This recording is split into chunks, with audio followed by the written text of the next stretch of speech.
Well, hi there, Winning Ways fans, and welcome to another edition of your favorite show. And we've got a lot to chat about. We're going to be doing Royal Ascot in your call. We'll go right through the Royal Ascot Group 1 races. Unfortunately, we do not have the Gold Cup, but we will talk about it. And we'll talk about everything that's going on, building up towards the July in current affairs. But firstly, a triumph for England this weekend. Yeah, the triumph for it. You know, my two English mates flew up. That's the reason I had to go down to the game. And the series had been lost. We went to James. I couldn't believe how woeful we were. The crowd all booed and cheered when they took the first flower off. It was embarrassing.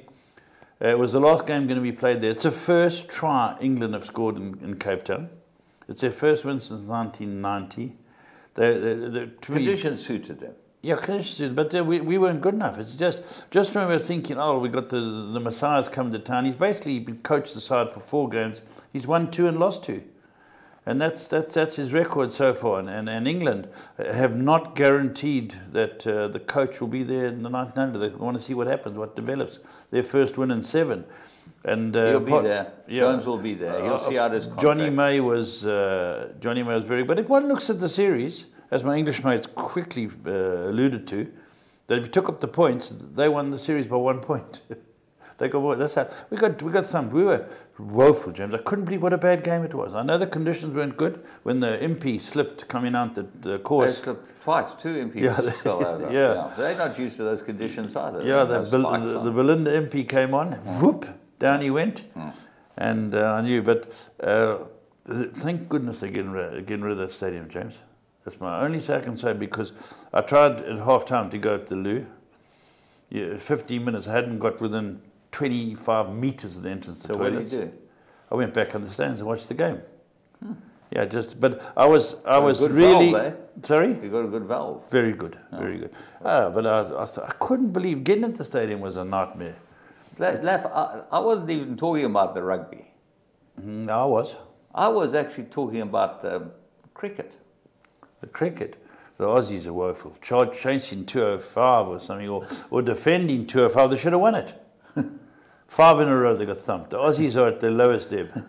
Any other sports? Soccer? Well, you want to talk soccer? You know what? I know that all the English sandpaper soccer was taken off all the shelves in Australia. What's that? All the sandpaper was taken off all the shelves. And you have to have a permit. You have to show your passport to buy sandpaper in England. That's right. So that was them buggered. But the soccer's good for England. Yeah.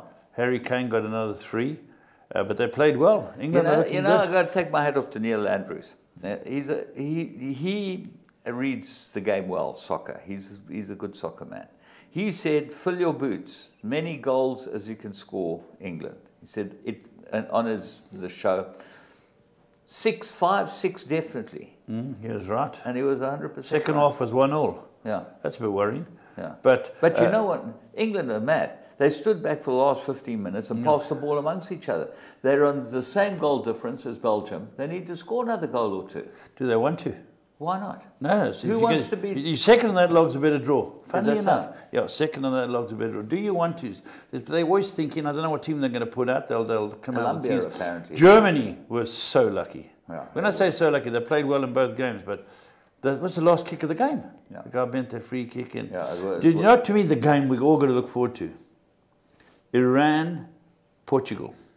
Now, they play at the same times because each league plays their final matches at the same time, so no one has to worry about goals and that. If Iran beat Portugal, they're out. Well, no.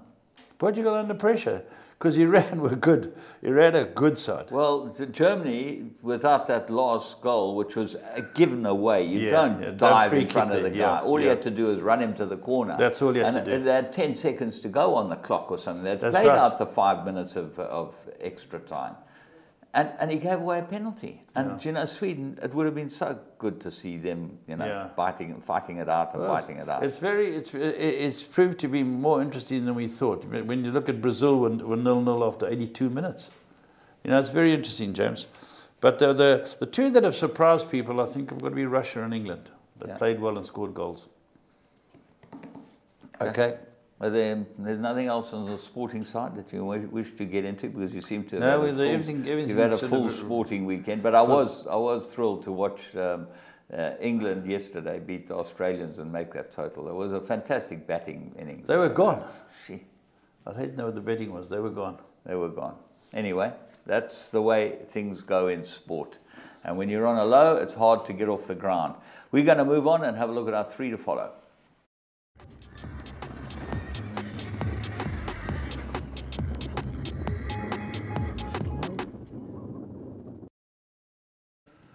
Well, let's go to Scottsville on Wednesday, and we go to race 8, and Duncan Howells stepped out a particularly nice filly called La Valette. Let's go and pick her up in the action. Yeah, this filly's by VAR, and she had barrier trialled very well, James. And she runs a very good race here. You know, there's speed on early in this race. Horses are getting up there, but they've urged her to get up into the race. And I think she runs a very good race because she's got that VAR speed, James. Yeah, she's bowling along in front now with the sheepskin noseband. And she was marginally supported in the betting, but good run. Yeah, that's right. It's basically her first race of her life. She shows speed. She gets a little bit green running down to final furlong or two. Because when push comes to shove, she starts wandering a bit, James, and you can see her. She's just going over a straight line, and the horse, the winner's not giving her much help coming across her. But I thought it was a good run. Well, the winner won a good race too. You know, you got to take your hat off. Mason very seldom steps out a first timer that wins, and this wasn't a first timer, but a second timer. And it had a barrier trial, showed some ability, and won a good race. But the second horse, we think, is certainly worth putting your eye on in the future. We think there's one to follow. Right, we're going to move on and have a look at our next one, which is Scottsville, and this was Saturday. And Making Waves stepped out. This was pretty impressive. Ran a good barrier trial. Yeah, there was talk for it. There was money for it. Strong it was race. Second favourite, strong race. I think that horse of Snaith's is flattered to deceive the Captain L. Yeah. Hasn't gone on. So this ran a good race. Was beaten by a horse who found support on his debut run, even though it didn't run well. Right, let's go and pick him up at the start and have a look at Making Waves. Boeing City was a very big upset for this race. Yeah, funny enough, support for it in his first run, and I thought, well, maybe it's not that good. But Arthur gets his horse into the race. Good to have him back. You know, he's come on. His first run back, wasn't it? Yeah, so Arthur was back right. And this horse shows good speed. It's up there. But the other one's off like a Boeing, and that's where they can't beat it. Front-running tactics played a big part on this day, and I can tell you, horses that ran on, have a close look at these replays, because horses that ran on and get there are well worth having a look at next time. But Boeing City's clear at this stage, and Making Waves is making a race of it. That's right. They're making a race. The speed held up, as you say, James, and this horse is also running around a little bit. Arthur straightens it up and goes out off the leader again. For a stride or two, you think it's going to get there, but the Boeing has flown, and this is a good debut. Well, the first race winner was bred by Farsfontein, and this one was bred by Aventure and Zinzili. So now that's out of a quiet American mare by Oratoria. Yeah. You know, Bosch has got a couple of these Oratorios. Big support over the farm, and I think that they look like they're quite useful. I'd like to have a lot of them. Yeah.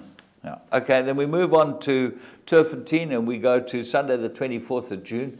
Now, this was against the grain, race 3, the maiden plate, 1,200 metres. Remember, we're racing around the inside track here. This was drawn 12 out of 12. So this was a pretty impressive run. Yeah, the way the race unfolds, you see it out here, and it's Sean Terry's runner.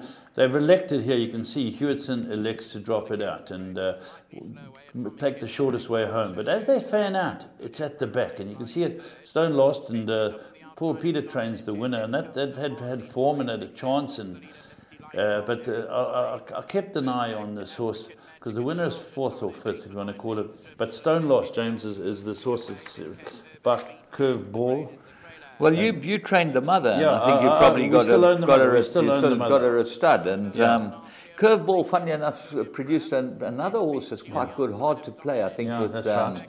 There's a Cookie few of them that Whitehead. can So run. they're quite nice horses, and they're not at the top end of the market. And this horse is now second last. This mare that I had, James, very good. A full sister to Pearl Lemon, who won 7 for us. This horse, had been sound, would have been a very good horse, the mother. So here, the poor Peter horse goes set sailing for home, and it's out of the picture. Look at this horse running on from last, James. Just weaving it straight through in the hands. Yeah. And the yellow cap and just hands right here. He was a lovely horse. Never even got a smack. He ran a really good race. Now, there, look at this. One. Just look at that. Yo. It was excellent. Excellent. Half a length from last. Yeah. And it's got a... it's got a sister. Hang on, let me get it right. Sister or brother? A 7th rock. Most beautiful horse you'll see, James. Yeah. Most beautiful horse. Yeah, KwaZulu-Natal. KwaZulu-Natal. That's where a year ago this one was bought. Against the Grain. Remember the name. Okay, we're going to move on and we're going to see what shouldn't happen. They sprinting away from the 1,000.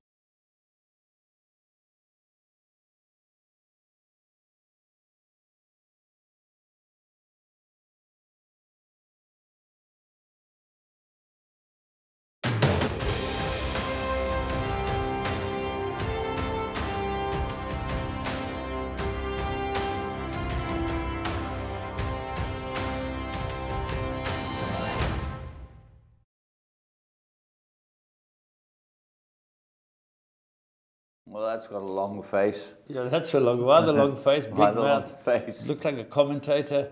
But again, James, maybe it was Sheldon off your back one that got beat. Yeah, long face and really funny photo. That horses can do that for you. Animals give you it. The last one had a good roll and a kick, and that's been moved. Yeah. No, we moved that one. We moved that one on. We're now on the long face. Yeah. And there's obviously, if you go to the Gold Circle website and look on the YouTube site, you'll be able to get the full unabridged version, the clip that we have that goes after this, which is quite fun. Right, we're going to move on and see what the plum of the week was.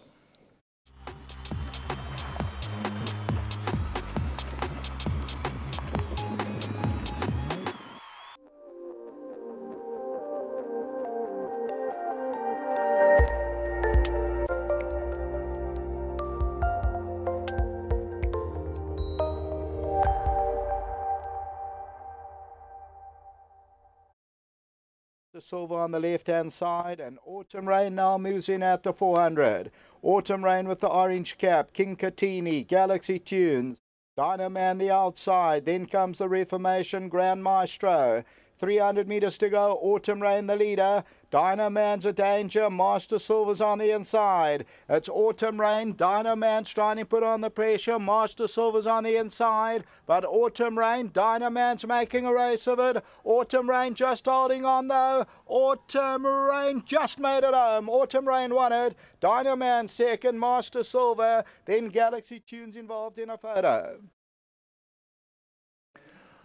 Interesting part about this horse's win was, firstly, you could get a price about it. It was 5-2 early on until Ferraris and Ferraris Jr. had a winner earlier on in the day, Sukamezi, and then this was a double. And it was touted as a double. And this horse had form. It was with Frank. It had very good form in KwaZulu-Natal and went up to Joburg to Ferraris, and he brought it back here to come and win with his grandson. Very good. And the other thing is that, you know, the pick sixes, unraced horses that had barrier trials don't count. Of course not. So the second horse, which was a money horse, you could back this horse, because if the second horse beat it, you could banker it in the pick six, which is, you know, always useful to know. And it was a good win for them and a good double for the grandfather. And a great price. So Interbet 5-2 was an unbelievable price about this horse. Anyway, the Ferraris has struck. And you're going to see a lot more of that, I think. So we're going to take a break and we'll be back with current affairs.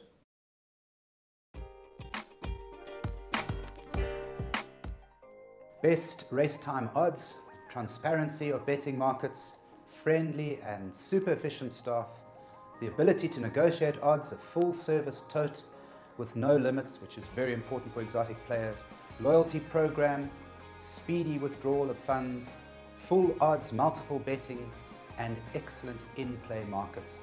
These are just some of the many reasons that come to mind as to why I believe, as a serious punter, There is no online operator in South Africa that can realistically come close to matching what Interbet has to offer. Put simply, there's no other site like it, and the ability to negotiate odds adds to my fun and enjoyment. Interbet, where the professionals bet.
Hi, welcome to another edition of Current Affairs. We had two big races up at Scottsville, the Oaks and the Derby, and the Track and Ball Oaks and Track and Ball Derby.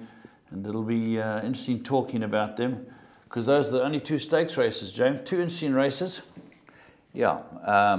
What's your take on them being... I've never agreed with it. I think there should be Derbies and Oaks should be three-year-old races.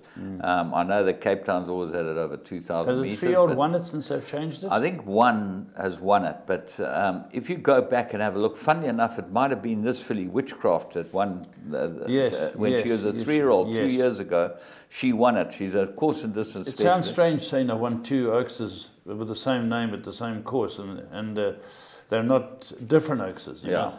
Well, so, Oaks.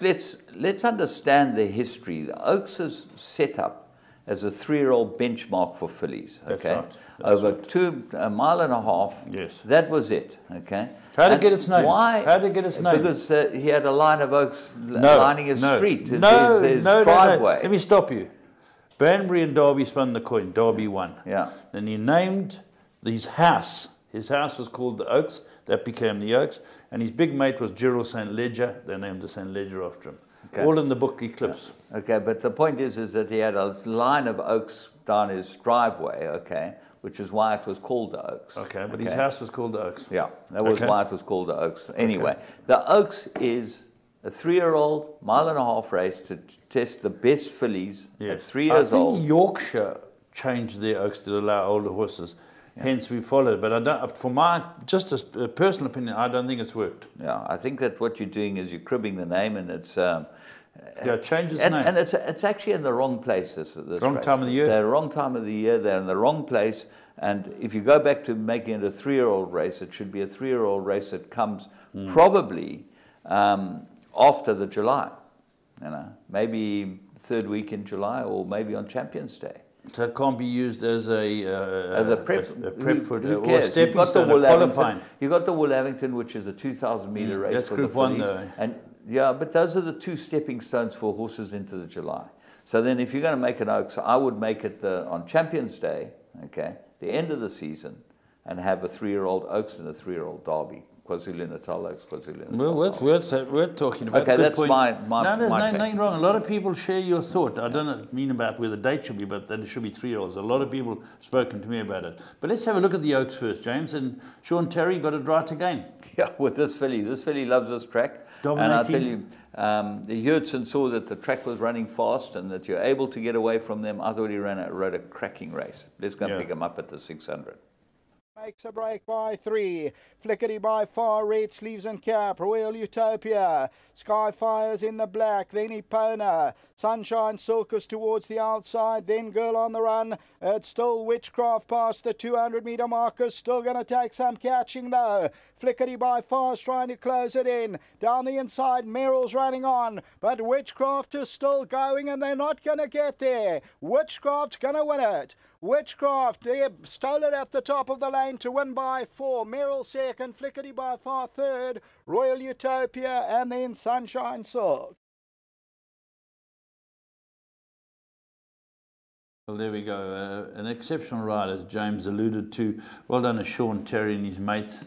This 2-4 to bring into town. As long as they keep this horse open for all ages, be down next year. Yeah, it will be. And nice for the owners, 3 big shots in racing. Yeah. The Chris van Niekerk, obviously, Bruce Gardner, Racing Association, and then Ken Truter, Jockey Club. So, you know, these 3 guys control racing. Yeah, well done to them. They put their money in, they got this big race Hill, again. Mickey got spread it. Yeah. Summer Hill.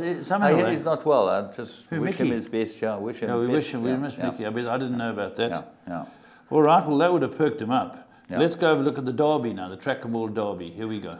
Okay. 5 or 6 to go. Mr. Winsome between runners. 400 metres to go. Ollivander the leader. Now Silver de Lange. American Landy goes in and Mr. Winsome becomes a runner on the inside. It's My Turn the outside. Ballymain coming to the last 200 metres now. Mr. Winsome, American Landing on the outside. It's My Turn. Silver de Lange, Ollivander. It's My Turn's running a big race. It's My Turn down the inside. Mr. Winsome. It's My Turn's going to win it though. Mr. Winsome second. American Landing and Ballymain.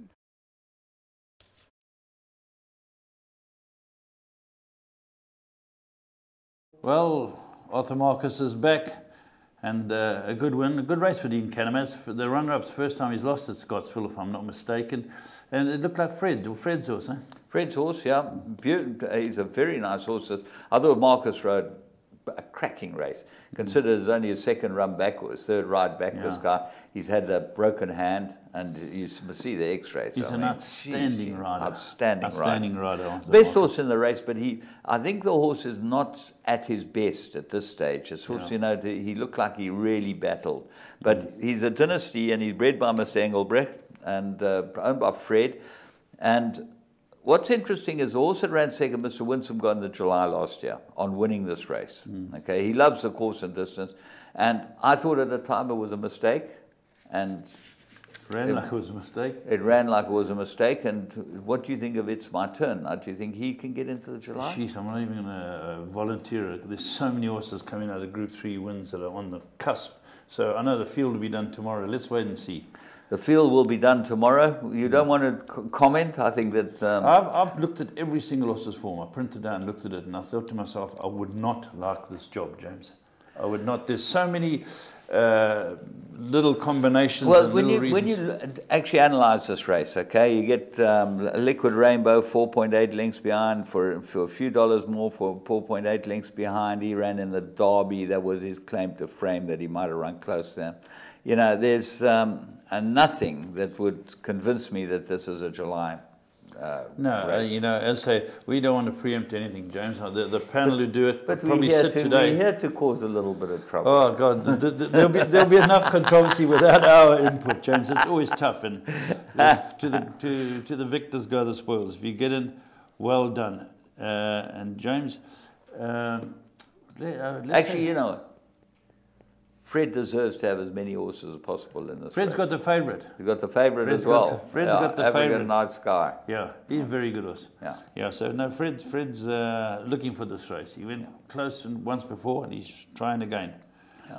Robert James, let's have a look at this comedy evening and that's coming up, because the tragic news is that Nina Lunn passed away just the other day. Nina is the wife of racehorse trainer or racehorse assistant Lloyd Lunn, son of Patrick Lunn. She hasn't been well for a long time, and our condolences and thoughts are with the family at this terrible time.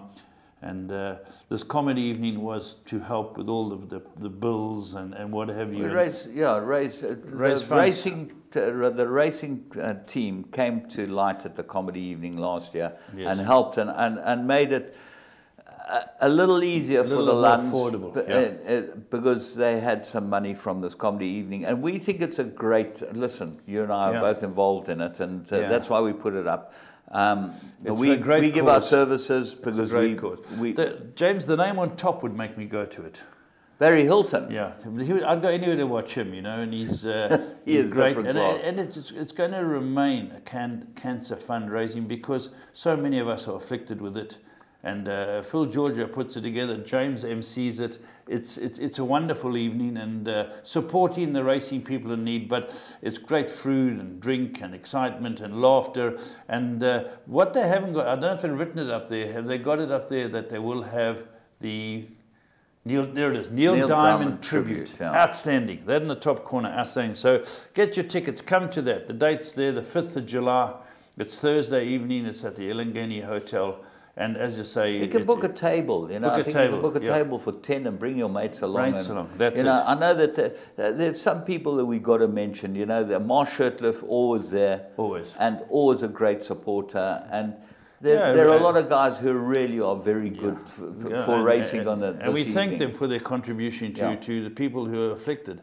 And once again, just to reiterate our condolences. A lot of the trainers go, the jockeys go, trainers go. Yeah, no, it's a racing night. Yeah, and you know, they auction the horses for the July. It's great fun. Great fun. Okay, so we're definitely going to, and maybe this year it will be in favour of Mike de Kock. Because you know, he had a blood pressure attack when he was trying to organise this groom strike at Reinkiesfontein. Yeah, let's talk about it quickly. You know, it's Michael, myself, and Tony Rubin had a meeting probably a few weeks ago to discuss it. We've down here in KZN have pushed through a groom's thing. Funnily enough, before this flare up, where it covers them from hospital plans, for funeral plans, from a fund for them, and it's all right down the road already. And so suddenly they had this flare up in Joburg. When I spoke to Michael, he said a couple of the guys weren't playing the game. So the grooms, but the bulk of them were very good.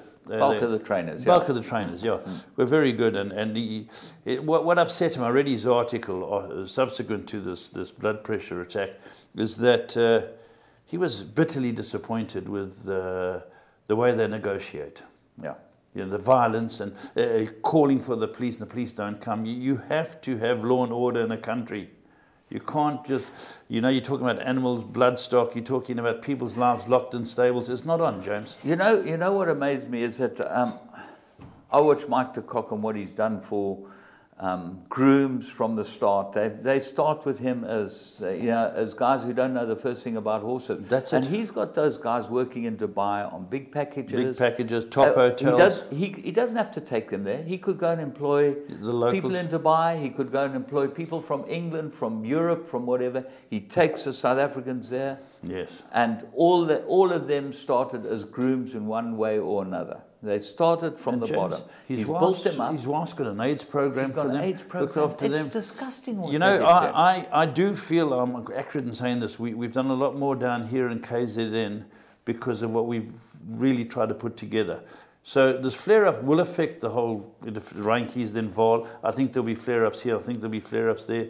And it's important that it's done right. But what gets me is there's a way to negotiate, and the violence really upset Michael. I have a question for you. Okay, most workers, and we're talking about workers, bottom of the food chain workers, the least educated, if have to find their way home after work every day and back to work the next day, 5 days a week. Okay, so to get around the horse problem, because horses need to be worked on 7 days a week. We built compounds, okay? Yes. We built these accommodations, hostels as we call them, okay? And they are pretty well sorted out. They've got shops, they've got beer gardens, they've got televisions, they've got lights, they've got water, they've got refuse removal. They're cleaned as best as cleaned and security. Painted. And they have security. I went round ours, Jones, the other day. It's in good order. Okay, so now the question being, okay, These guys are demanding, okay, and it's the bottom guys. It's not the top guys that are demanding wage increases, okay. The top guys get very, very well remunerated.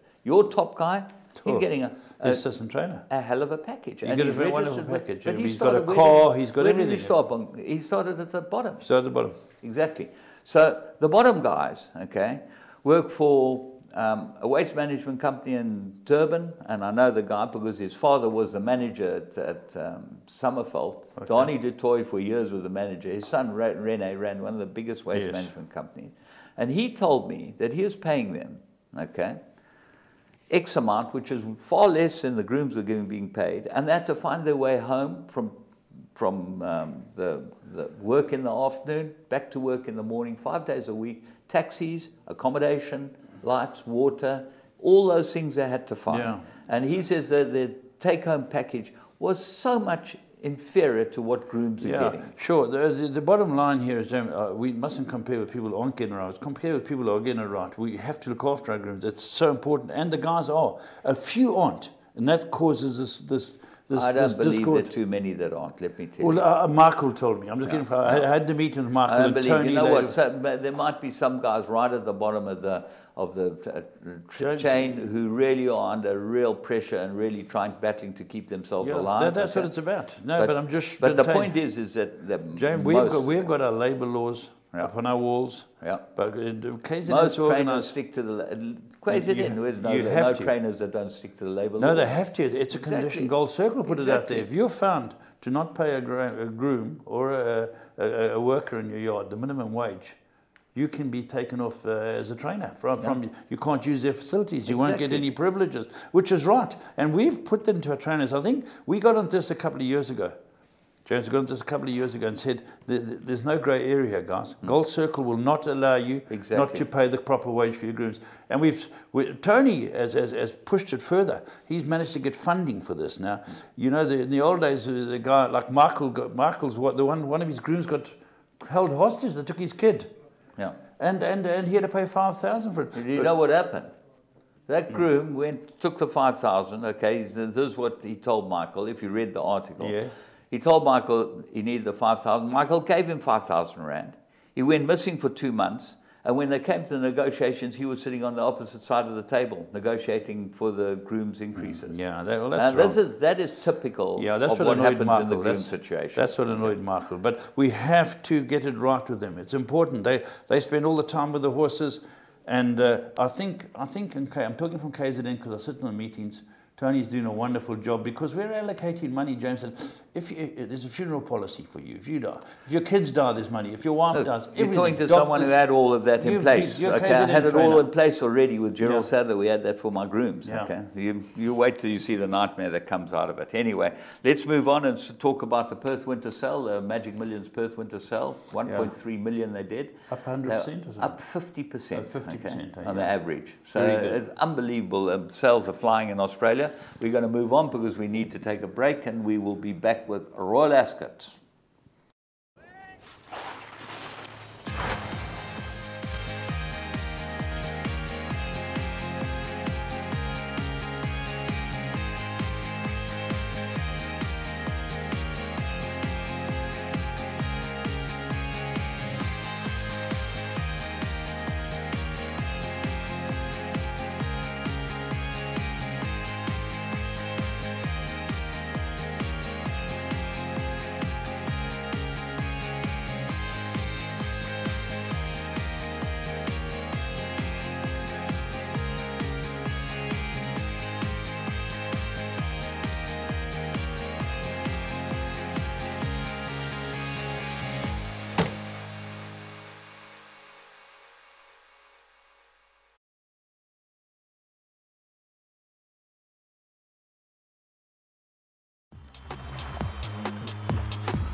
Right, Royal Ascot. Well, it's got to be one of the greatest days racing. I think that the three big days that I really love: the Breeders' Cup, Royal Ascot, and Dubai World Cup. It's a big week. Melbourne Cup, July. Those are the big days. Big racing, worldwide. Okay, and that's fantastic to watch them, and that's why we thought we might as well show what actually happens. And some of the races, a lot of people are working, they're not able to get home. So we're going to show them Group 1 races, most of them. Yeah. As unfortunately, as I said, we can't get the Gold Cup, or we weren't able to get it.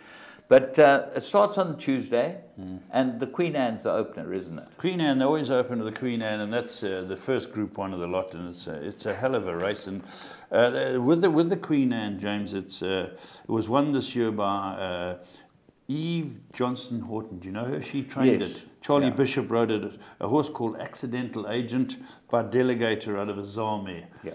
I don't know Eve Johnson Horton, but I've seen the name a few times. She was the wife of a trainer called Mr. Horton. Yeah, Johnson Horton, and it's a racing family through and through. They've been involved forever. She trains in Newmarket.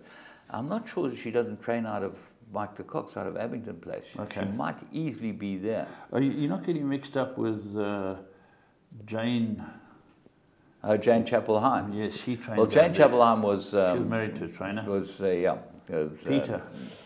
No, Peter Chapelheim, yeah. Yeah. But Eve Johnson Horton is the Johnson Horton family. They've been involved forever. I mean, forever. Okay, so well done to them. Let's start looking at the races we have got filmed. And, you know, it's great that we've got the St. James Palace. It's always a great Well, race, let's start with the King's Stand. I think that's the first one we've got. The King's Stand is the first race we've got. And that was a triumph for Charlie Appleby and William Buick. And why it was a triumph for them was that this horse was the hot favourite on Dubai World Cup night. That's right. And he was the horse that was taken out at the start with a slight nosebleed, okay? Yeah, that's right. He then went to Hong Kong to run in the big sprint, and he ran a shocking race in Hong Kong. Yeah, that's right. And they brought him back and got him ready for the King's Stand, which is a race that, well, I know my uncle brought in a horse called Spaniard's Mount, who had won the King's Stand. Okay. So, yeah. you know, it's... King's Stand's always been... Choisier won it. Very, won twice very... at Royal Ascot, Choisier. Do you know, James, I was told, have a bet. The fastest horse in England is called Batoche. Yeah.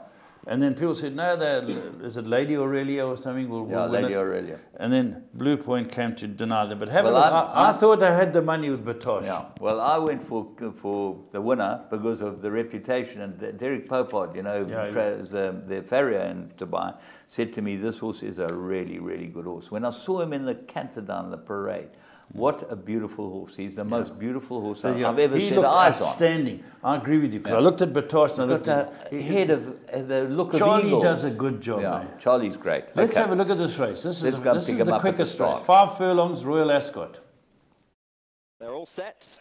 And they're off in the King's Stand Stakes. Batoche out very quickly, so too Lady Aurelia. And well to the fore, Gifted Master and Bucero, the light blue, also very prominent. And up there in behind is Blue Point, along with Ornate, Bucero losing ground, and then Mab's Cross as Batoche leads Lady Aurelia. Towards the back of the field, different gear. Catchy is quite prominent also. It's Batoche that leads them past halfway as they run towards the 2. Lady Aurelia poised under John Velasquez. Catchy, Blue Point is in behind, and then Bucero, Finsbury Square with a lot to do. Batoche has got Lady Aurelia off the bridle here. Blue Point is chasing hard, but it's Batoche that leads the way towards the last furlong. Batoche has the advantage. Lady Aurelia's beaten. Blue Point is chasing. Mab's Cross is finishing well. Blue Point is chipping away at Batoche, the near side under William Buick, and Blue Point has got to the front close home, and Blue Point has won the King's Stand. Tight second, Batoche, and Mab's Cross running on. It's tight for 4th. Bucero running a big race with Finsbury Square and differently. Well, breathtaking. I mean, what a sprinter this horse is. Because Batoche had it completely won. Yeah, sure. That was some race, James. And by Shamadol. Yeah. Out of a Royal Applause mare. Yeah. William Buick, Charlie Appleby. But didn't you think Batoche at one stage might just keep Charlie going? Hills and Jim Crowley. Yeah. And it was interesting. I got to meet Jim Crowley in Dubai, I think I told you. Probably on the golf course? Proper horseman, yeah. Met him, I rode with him to the golf course a couple of times. What a nice man and a proper horseman. And he's one of the jockeys that started his career as a jumps jockey. You know Is that right, Jim eh? Crowley, yeah. Proper horseman. Yeah, he must be. Well done to him. So that was to find out who the fastest horse was. Yeah. Then along came the St. James Palace, James. And this was some race, James. Yeah, obviously we're looking for the Frankels to see what they can do, and this was without parole, but he had to take on all the good things from the Brian stable. Gustav Klimt, 3 and 4 pence, so Romanized, who won the 1,000 guineas, the 2,000 guineas in Ireland, the Irish 2,000 guineas. That's right, yeah. It was a hell of a race. Let's go and pick them up. St. James Palace Stakes, 7 furlongs and 213 yards, which is actually 8 furlongs. But let's go and watch him here. They're off. A race with Romanized, the last of them to get away from the round mile start for this St. James Palace Stakes. Purple jacket of US Navy flag sticks a little bit wide of the others in the early strides. Without Parole and King's Shield are giving chase. The white and black jacket of Chilean behind those, and then comes Gab. Another one in white and black colours is Tip to Win. The dark blue of Gustav Klimt is just preceding him. Wootton is next, and Wootton then is followed by 3 and 4 pence, and Romanized is the back marker as they head now down towards the final 5 furlongs. It's a good gallop. They're well stretched out. It's a 3-length lead for US Navy flag. He's pursued by King's Shield, and then comes Without Parole. White sleeve jacket 2.5 lengths further back. Heading to halfway, Chilean's 1 length behind him in 4th position. The blue and white of Gabra, 1.5 lengths. Behind him, the dark blue next as they head towards the home turn of Gustav Klimt. He's away on this US Navy flag. He's heading with a 5-length lead on the home turn. 3 and 4 pence, and Romanized are at the back of the field. Wootton behind those, but as they level up for home, US Navy flag and Ryan Moore with now a 3-length lead. Without Parole and King's Shield in 2nd and 3rd places. Gabba behind those, then Chilean. Romanized down the centre. Without Parole is trying to get to US Navy flag. He's got past him. Without Parole is the leader. Gustav Klimt has moved into 2nd. Tip to Win and Romanized down the centre. Well inside the last furlong. Without Parole with a 2-length lead. Gustav Klimt is closing though. Without Parole leading by a 1/2 length. Gustav Klimt is getting to it with every stride, but Frankie and Without Parole have won. Gustav Klimt in 2nd. Wootton has run on, I think, to snatch 3rd position, laid on from Tip to Win. John Gosden, Frankie Dettori. I tipped Frankie to win the jockey's title, and he had it won until the last day, but unfortunately it wasn't to be. He's still a major rider, right? Yeah, but this horse had 3 runs, you know. Came into this Group 1 having had 3 runs. Amazing. And they were confident. They thought he could win. He was 8 to 1, and he won. So, you know. James, horses that have won this race include the likes of Frankel, Tudor Minstrel, Rocket Gibraltar, Giants Causeway, Chris. I'm just looking at a few that I wrote down here, and solid milers. Eh? Oh, no, it's the top race, top race. Right, then we move to Wednesday. Now, Wednesday, Prince of Wales Stakes, Cracksman, rumoured to be the best bet of the whole week, and I think you knew your fate halfway around the turn. Yep. This horse was under pressure. He didn't look like he was happy, and he wasn't the only one during the week that fluffed his lines. But the horse that won was Michael Start's, I think, 75th Ascot winner. Something like that, yeah. And he broke the record, or it was the most emotional thing. Poets James, word. Without Parole was the first Frankel winner at the Royal Ascot. Yes. And they were thinking Cracksman would be the 2nd. Yes. Yeah. Okay, so we're going to go and have a look and see what happened in the Prince of Wales Stakes. This is 1 mile one. It's 10 furlongs actually. That's what it is. Yeah, okay, 10 furlongs. Let's go and pick them up. Last one in. They're set.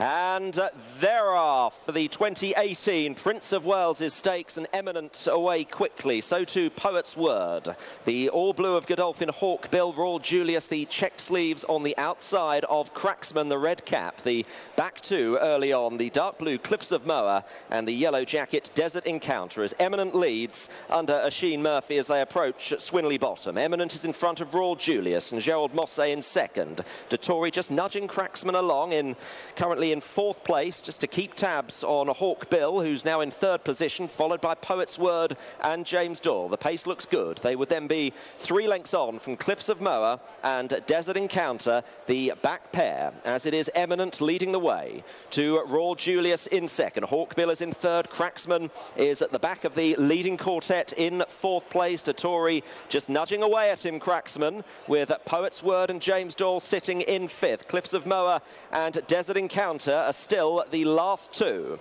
So they've come past halfway in the Prince of Wales's stakes and running towards the final 4 furlongs. It's Eminent in front of Royal Julius. Hawk Bill is in 3rd. Cracksman is in 4th, the red-hot favourite, with Poet's Word next in 5th place, and then Cliffs of Moher and Desert Encounter as they make their way back towards home and inside the last 3 furlongs. It's Eminent that has the advantage here. Royal Julius, Hawk Bill in between them. Cracksman is now asked to stretch on the outside. He's followed by Poet's Word, then Cliffs of Moher and Desert Encounter. Here comes Cracksman, but Poet's Word is going to lay down a challenge on the outside. Cracksman gets to the front. Poet's Word is almost level with him though under James Doyle and has just got into the lead. It's Poet's Word. Is this the one for Sir Michael Stout? Cracksman in 2nd place. He can't go with Poet's Word, and it's Poet's Word and James Doyle. Cracksman in 2nd place trying hard, but Poet's Word will lower his colours and make history for Sir Michael Stout by winning the Prince of Wales's stakes. Poet's Word has beaten Cracksman. Hawk Bill back in 3rd.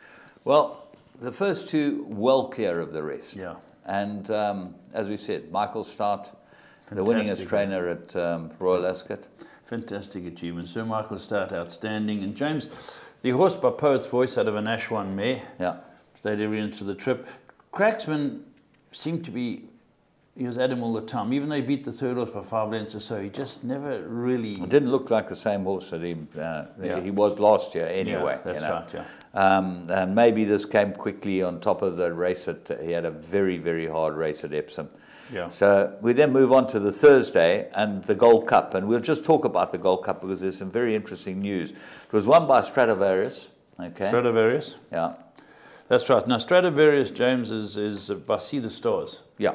Very, very good stallion. And out of a Bering mare. I remember Bering ran 2nd to, the champion, name slips me of, that Greville Starkey used to ride. And Pat Eddy took Dancing Brave. Dancing Brave. Bering ran. So Bering was the French horse. It's out of a Bering mare. And interesting, the ownership. You know a bit about the ownership. Well, I'll tell you about it. The Bering mare goes back to Pawnese, which is one of the great Niarchos families, okay? Maybe Wildenstein. Actually, I think it was the Wildenstein's family. Wildenstein's family. And in fact, what happened was that this horse's dam, Stradivarius, was bought at the dispersal sale, the Wildenstein dispersal sale, by Tom Goff. Now, we know Tom Goff very well. Mate bought it, yeah. He bought it on behalf of a guy called Bjorn Nielsen. Okay. Now, Bjorn Nielsen was bred in South Africa. He's born in South Africa. He's a South African-born man who lived in Epsom all his life and now lives in Europe. Bjorn van Nielsen. Yeah, and he's always wanted to win the Derby. And he ended up buying this mare for 70,000 guineas. Tom Goff bought it for him and put it to a couple of stallions. And she's produced this horse that won the Gold Cup. Now, it is the same family as the Melbourne Cup winner, Protectionist. So it's one of the great staying families in the world. This is stout. And wonderful for them. But what is important about this race is the horse that ran 2nd, 3rd Torsador, 2nd was our favourite horse. The favourite stayer in the whole world. Dubai's favourite Vazirabad, yes, who I absolutely adore, the grey. Great stayer. And he ran through them to go and win his race. And I must tell you, I thought that Frankie on Stradivarius was extremely cunning. And he just leant on him a little bit, and Stradivarius doesn't really like that, and he just looked like he just wouldn't go on with it. Yeah. 3rd was Torsador, Jessica Harrington. We'll talk about her later. Yeah. But she's done very well, and we saw her in Dubai with Torsador. He ran a shocking race, but she's brought him back. And 4th was the hot favourite, but that's the game. Let's move on to, I think it was Friday. The 22nd. Friday, the 22nd, Commonwealth Cup, Group 1, and 6 furlongs. down the straight. Let's go and pick them up. Commonwealth Cup. They're off and racing away. Main Desire missed the kick on the far side. Sands of Mali on the extreme right going forward. So too Guido and Fleet Review and Fighting Irish. They're chased by Roussel, unfortunately is badly outpaced.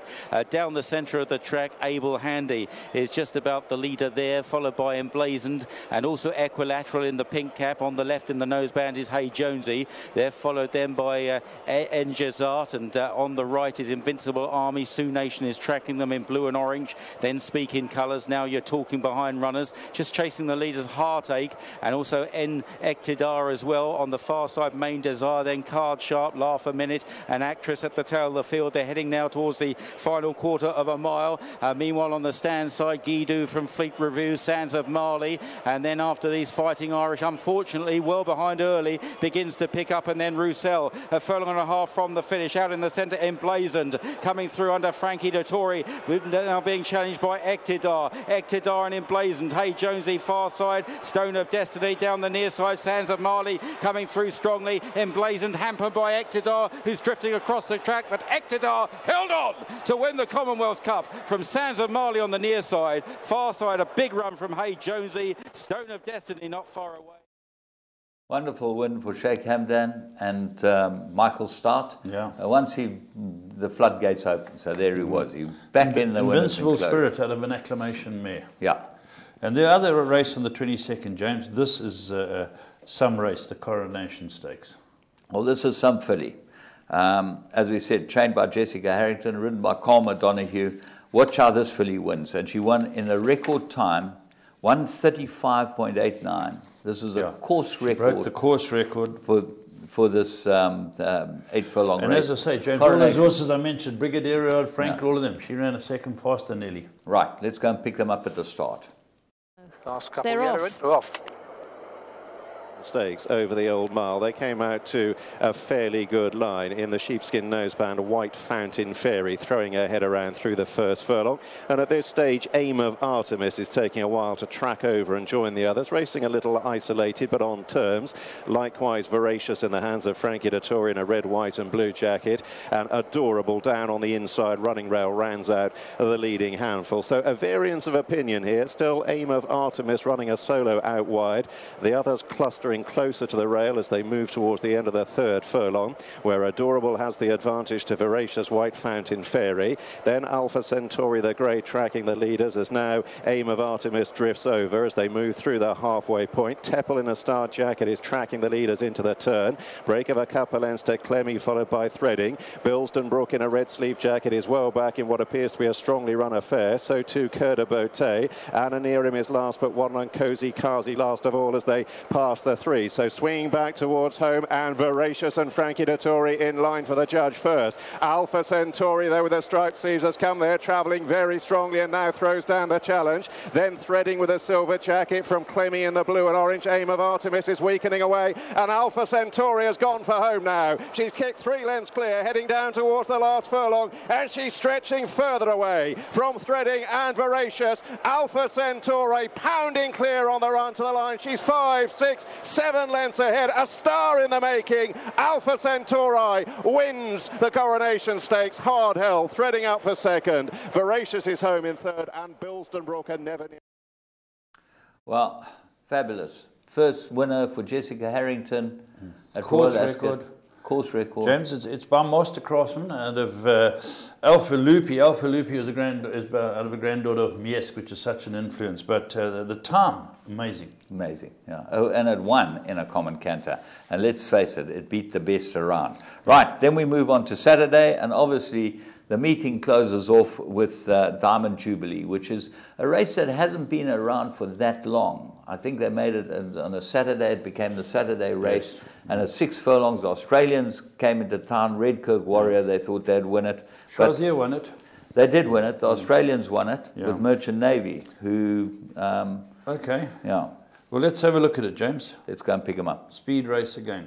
Precious moments for Adam Kirby on Harry Angel, and he's missed the kick badly. Harry Angel upset in the gate and has surely lost all chance. Out very fast like a bullet from a gun is Bound for Nowhere, who's clear on the far side from Redkirk Warrior. Spirit of Valor burning down the near side of the field, chased hard by Merchant Navy, and they're followed by Dubai further back, and on terms is Intelligence Cross as well, right alongside Spirit of Valor, leaving Bound for Nowhere rather isolated now out in the centre of the track. Chasing the leaders is Projection in the white jacket, the Tin Man, and then on the left in the white cap is Dubai. Harry Angel is trying to make up the ground. They're followed by City Light for France and Sir Dancelot, and the Grey Labrisa Breeze at the tail of the field. Bound for Nowhere now edging left-handed and joins the rest of the field, but he's hanging badly alongside Spirit of Valor in the white cap. Merchant Navy tries to come on. They're followed by Projection, Dubai, then City Light. Redkirk Warrior can't do it. Then the Tin Man and Sir Dancelot, they're inside the final furlong.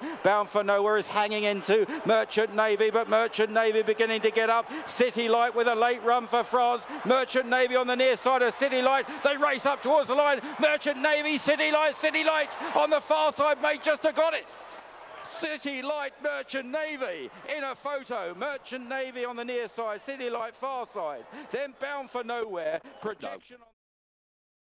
Well, that was a bob of the head. Two great riders, world class. You've got Ryan Moore and Christophe Simeon having a go at it. Sure. And, James, how's that for Australian pedigree? Well, Fastnet Rock out of a Snippets mare. Well, you know, it raced in Australia, this yes, horse, yeah. yeah. It was raced by Karen Mayer, okay? Oh, yes. Yeah, and he went to Ascot. He's got the long blonde hair underneath right. his topper. Yeah. And he's going down to ride in the Mongolian Derby with Rob Archibald. That's right, yes. Another Mongolian Derby, Yes, we yeah. had Craig Springate on here. He rode in it That's in right, the Mongolian yeah. Derby. And these two guys are off there to ride. Rob Archibald's Francisco's Kumani's husband. Yeah. And Polo man. yeah, and he's now works for David Simcox. Apparently, wants to take out a trainer's license. James, just one last thing on Royal Ascot. Camelot, 2 winners. Two winners. Two You've got winners. a Camelot here. I've got 2 Camelots. 2 Camelots. I've got 2 Camelots, you know. You're so far ahead of the game. The it's mare not is impossible. a King Mambo, and it's out of Mesk. Yeah. Incredible that name comes up again. It's big influence in South Africa. Yeah, huge. But Camelot, I'm very pleased. 2 on the big meeting. That's very good.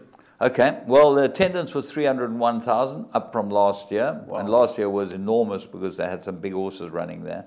And 74,000 on Saturday. The lowest attendance is always a Wednesday, 41,000. But huge day. And just a wonderful experience. If you've never been to Royal Ascot, you've got to go. You've got to go. You know, there's one of those places you just love to be. Bucket list for races. Bucket list, all those big race meetings. Yeah.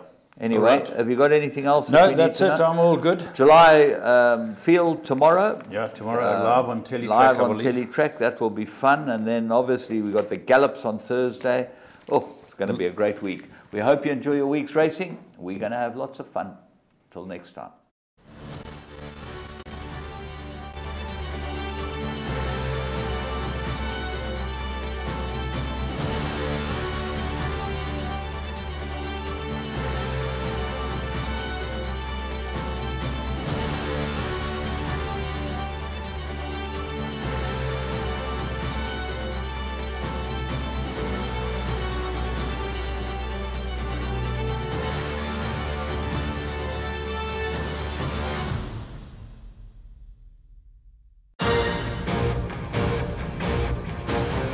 The first Saturday in July.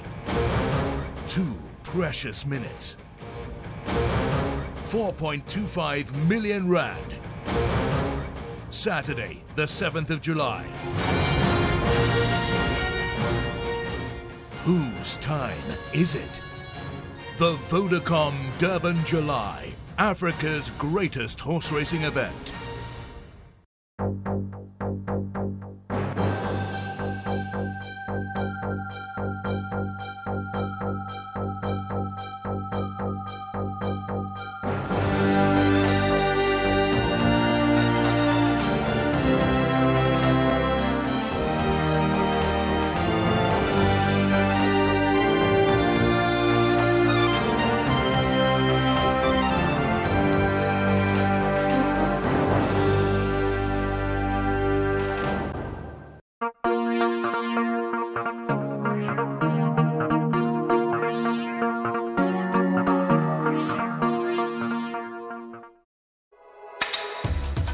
world of winners is now online at www.teletrack.com.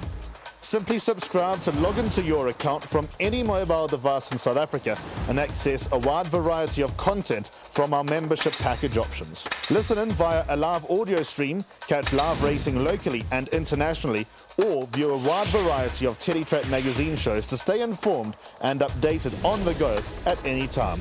It's never been easier. Go to teletrack.com now.